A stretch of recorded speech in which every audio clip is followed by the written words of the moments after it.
It's time for a cup of coffee with Will and Chris at Slumberland Furniture. From Slumberland Furniture in Osage Beach, here are your hosts, William Holtz and Chris Schneider.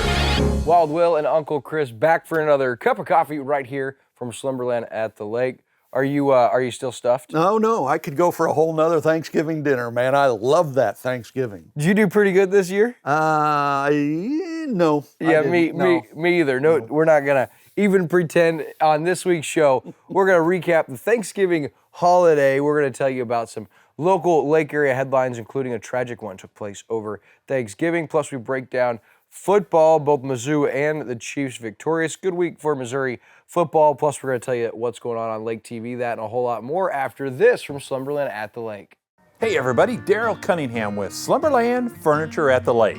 This month we've been doing Black Friday every day, but this week we've got the real McCoy. Farmhouse fireplace console for just $3.98, dining set, 4 pieces plus a free bench for $6.98, stationary sofa for $2.88, Eleanor nesting bar table with 3 stools for just $3.98. We have all of these great doorbusters and so much more. You need to come check us out, Slumberland Furniture at the Lake, where we're bringing happy home.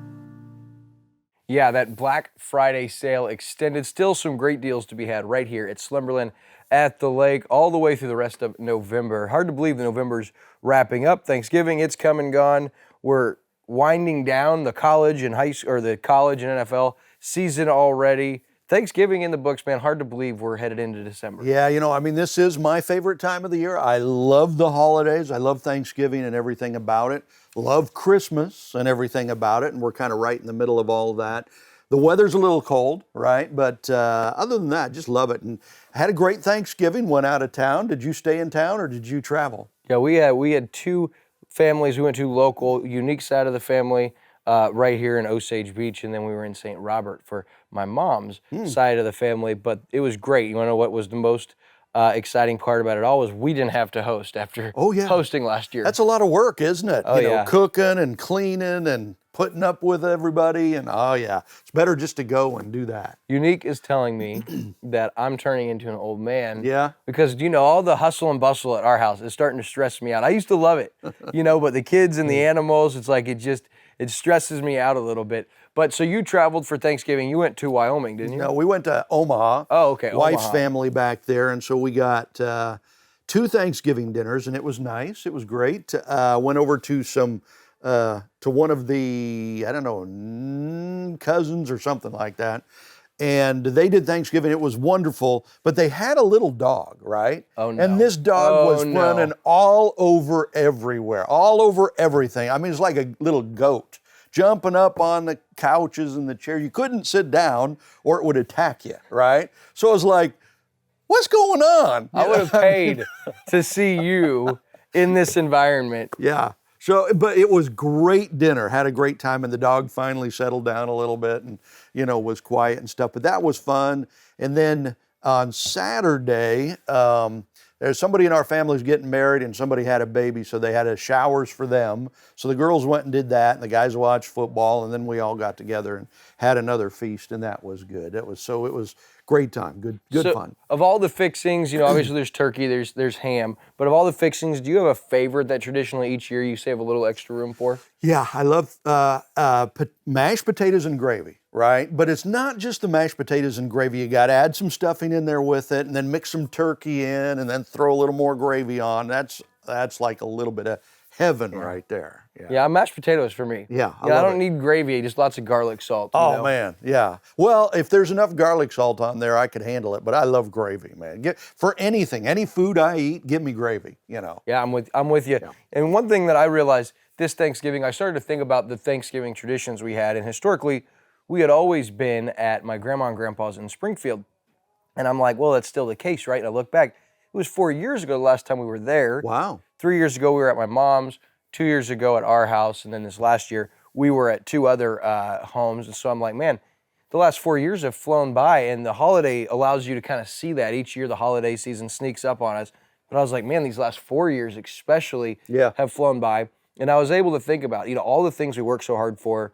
Like, what is it all for? And at Thanksgiving, you're really surrounded by the family and the stuff that's important, whatever that looks like for you.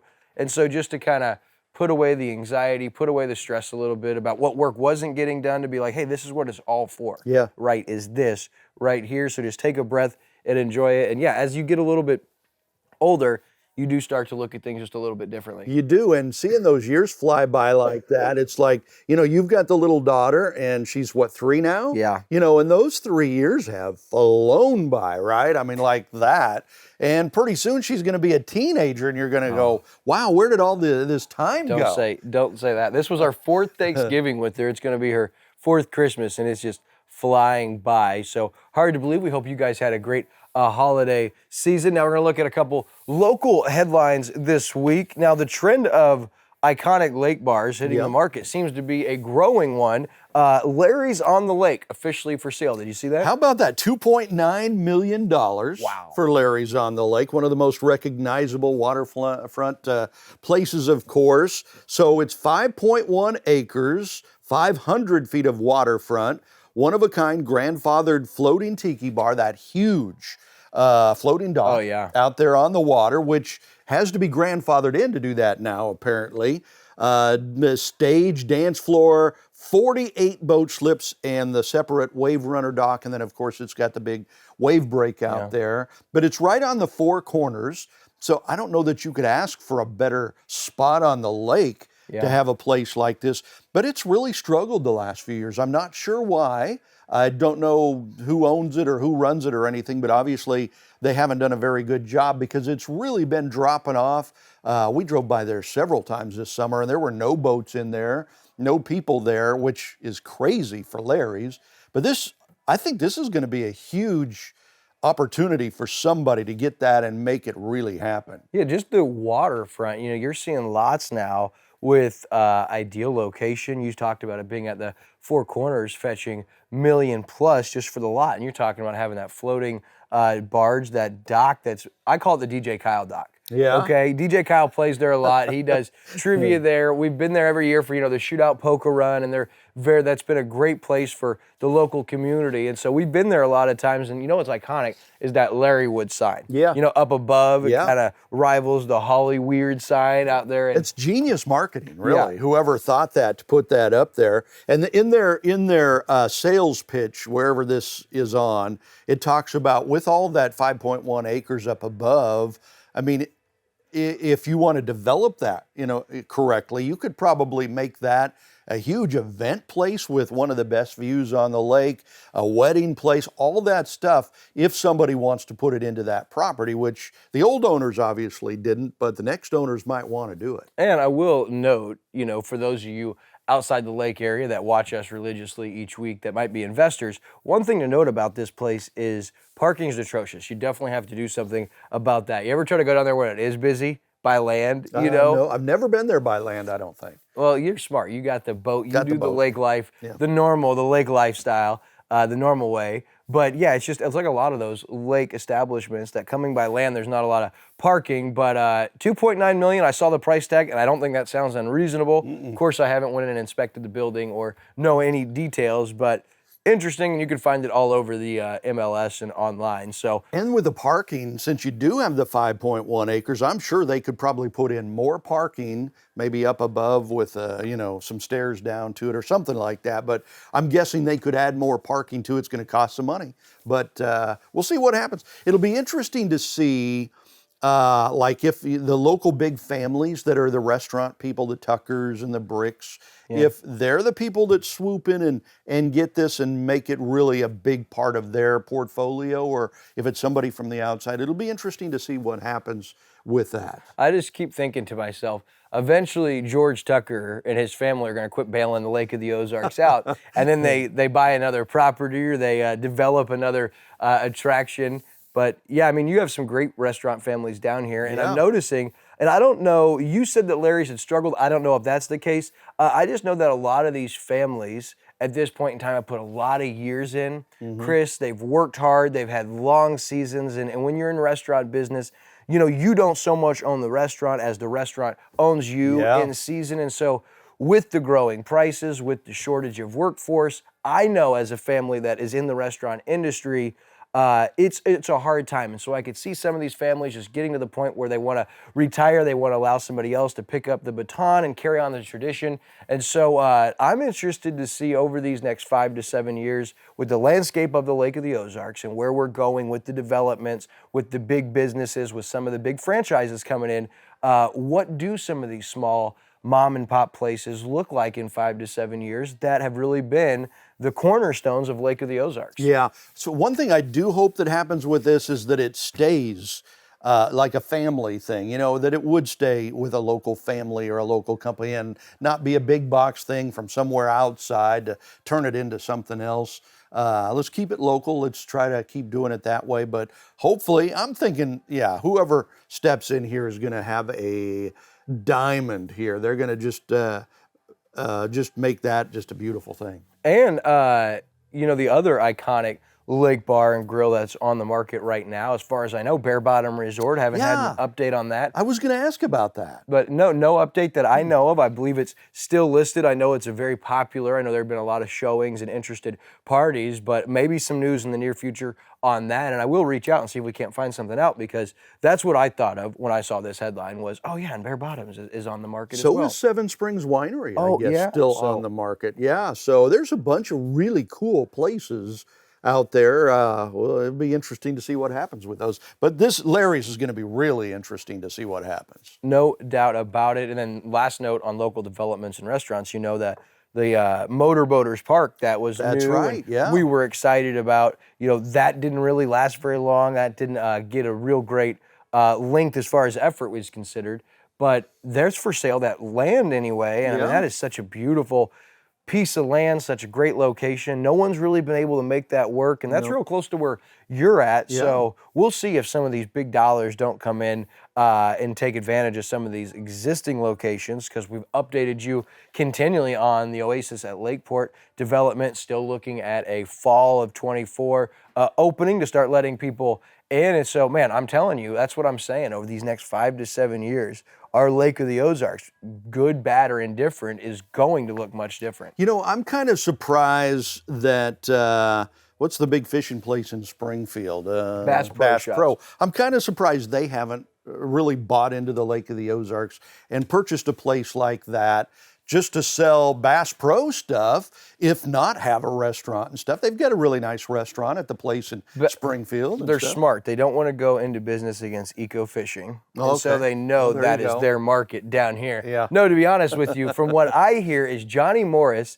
is a Table Rock guy through and through, and he does not want to take any of his investments, his ideas, and not that he has anything against Lake of the Ozarks, but he considers Table Rock in that part of the country his lake. He wants to stay true to that lake, and so the Lake of the Ozarks may not fit his mold. That's just what I hear through the grapevines. I've heard that too. Yeah. I could see that, right? Mm-hmm. I mean, for us, if we had an opportunity or that kind of money, we'd want to keep it here at the lake, right? Yeah. And not maybe go to other lakes. But I've always thought that when the Outlet Mall was for sale, man, turn that into like a Bass Pro interactive family center. How cool would that be? Oh, yeah. Or that place like you were talking about where right next to the cave that didn't work this year, Motorboaters Park. That would be a great place for like a Bass Pro shop, right? Yeah. Sell some boats down there or whatever. How about Larry's now? But yeah, that mall would have been perfect for them to just have a huge spread out there. So it's obvious that he doesn't want to spend his money here at the Lake of the Ozarks, but I think it would be a big boon for them if they did. Oh, 100%.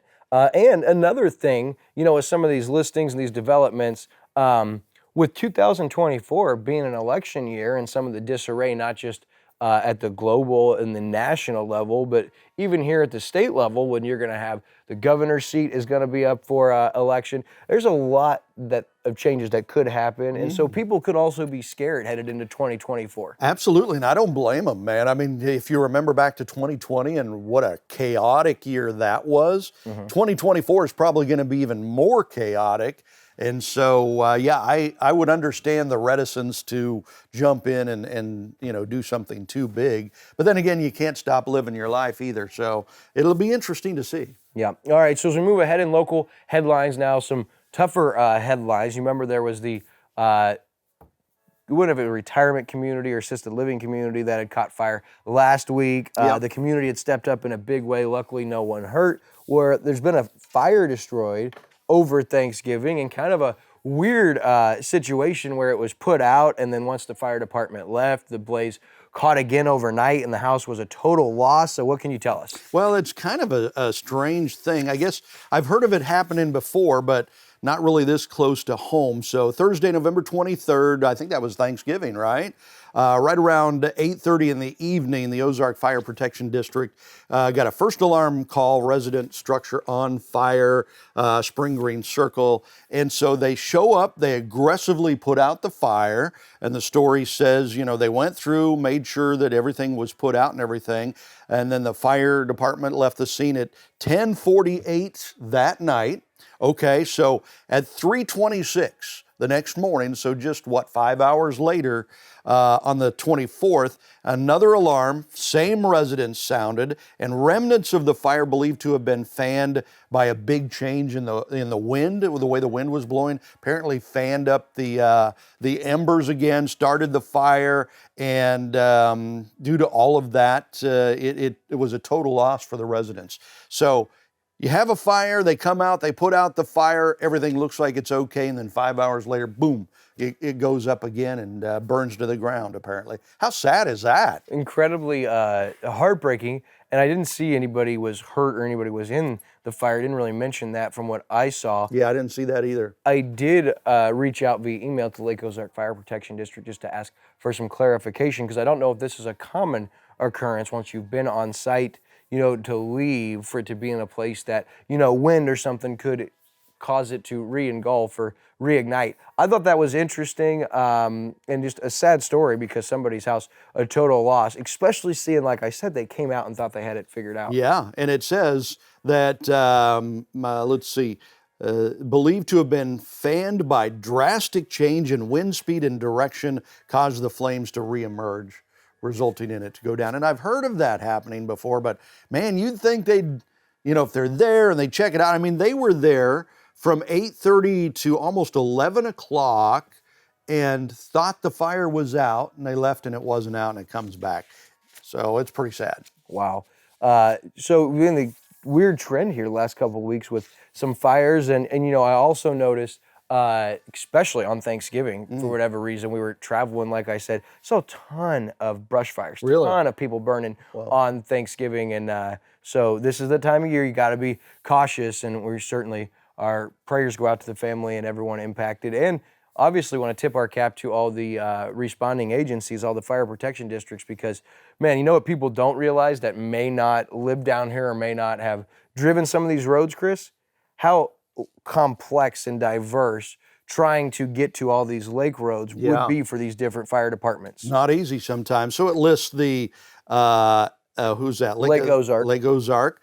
They were assisted by Miller County 911, Miller County Ambulance, Rocky Mount Fire Department, Moreau Fire Department, Eldon Fire, Osage Beach Fire, Sunrise Beach Fire, and Mid-County Fire. Wow. Holy Toledo. Everybody was over there, man. Yeah, and they still didn't get it out. That's wild. They did. It was reignited, of course. So as we move ahead now, you saw the headline. There had not been names injured. Very sad situation. 1 injured, 1 dead in a shooting in Camdenton over Thanksgiving. And as far as I know, no names had been released. I did get to talk with Hunter Davis, who's 24 years old, and he was actually the one shot. And I was able to talk with him, and he gave me his blessing and shared some information. And so now I'm going to share his account of what exactly took place. So 24-year-old Hunter Davis shot in the back by a 12-gauge shotgun on Thanksgiving, and this is his account. So Hunter had a good relationship with his girlfriend, Casey DeVore's dad, Warren DeVore. According to Hunter, Warren liked Hunter and was happy that his daughter had found a good man. He even went as far as calling his ex-wife, Warren, to say, hey, I'm really happy that Casey's found this guy. Okay, Casey and her dad also had a great relationship, according to Hunter. So how did this tragic occurrence transpire? Everyone's probably asking. So Hunter told me about a month ago, him and Casey were living in Oklahoma and started discussing moving up to the lake to take care of Warren. Now, Warren's health was declining, including mental issues. He had lung issues and overall very poor health. They had visited and saw how bad his condition had gotten and how bad this health had been digressing. So at that time, Chris, they were considering relocating to the lake seriously after seeing him. And so fast forward at 2 weeks, they're here for Thanksgiving, still contemplating, figuring out if they're going to move down. They live in Oklahoma. And on Thanksgiving Day, Casey and Hunter were at Warren's house, and they were having a good time prepping dinner. Casey was in the kitchen cooking, and Warren was watching football in the living room. And Hunter was going back and forth between the kitchen and the living room. And according to Hunter, the mood was light, things were good, and Warren and Hunter were cracking jokes and having a great time. But then something happened, according to Hunter. It was a random, nasty remark from Warren as Hunter was heading back into the kitchen. Hunter had told him to go F himself. Casey and Hunter thought maybe it was an episode because they said that happened with Warren. Maybe it was just a moment, so they let it slide.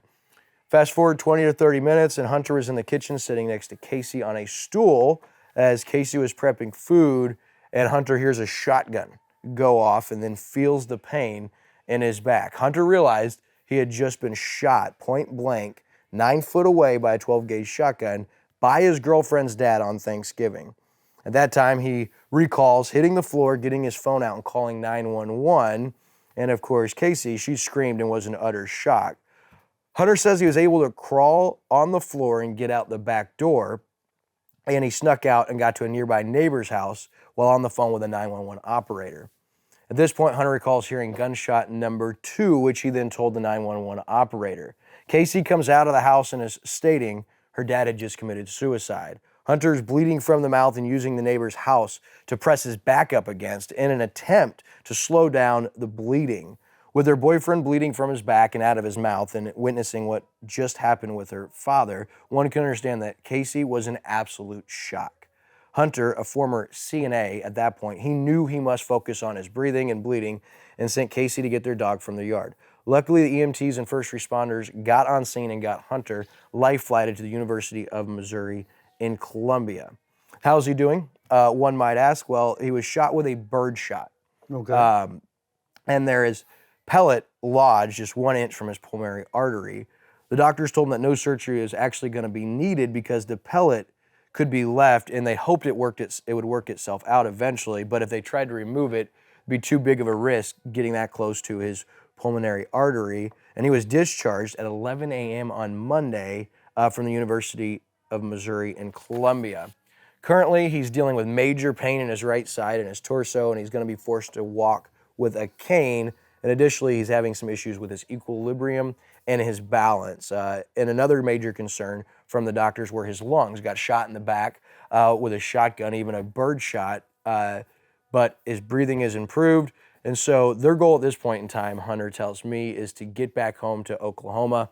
Both Casey and Hunter's moms lived there, and for Hunter, it's going to be a long road to recovery, between 6 and 12 months to be exact. This means no work for Hunter, who was courageous enough to speak with me in depth and give me his blessing for sharing his story. He says, these headlines we're seeing, they're inaccurate. We want to make sure people know what happened. And his message, and Casey's message, is we appreciate everyone that has kept us in their thoughts and prayers. We're also very appreciative of all the financial help on the GoFundMe page. We've got a long road ahead of us, and we just ask everyone to continue to keep me, Casey, and our family in your prayers. And as I mentioned, there is a GoFundMe account set up to help Hunter and Casey, who have each other, but as they've just encountered a Thanksgiving that most of us couldn't even fathom. So I encourage you, absolutely pray for Hunter and his recovery, and for Casey for supernatural peace and comfort at this time, as I urge also give, if you can, to this young couple who are now left with not only a long road to recovery, Chris, but the very reality of left with picking up the pieces of their now somewhat shattered life, because Hunter shared Casey and her dad were close. There wasn't an existing tension there from their account. It wasn't a situation where Hunter said his dad-in-law and him didn't get along, but his potential future father-in-law or his girlfriend's dad didn't get along. And they said they just chalked it up to maybe this was his out. Maybe this was the way he could finally go. This is only Hunter Davis's account of what he encountered on Thursday, November 24th, Thanksgiving 2023. Just a heartbreaking story, hard to make sense of. Yeah, it's so tragic. Dad shoots the boyfriend in the back with a shotgun and then commits suicide. And daughter had to see everything. She saw her boyfriend shot, and she saw her dad kill himself, apparently. If you can imagine living with that.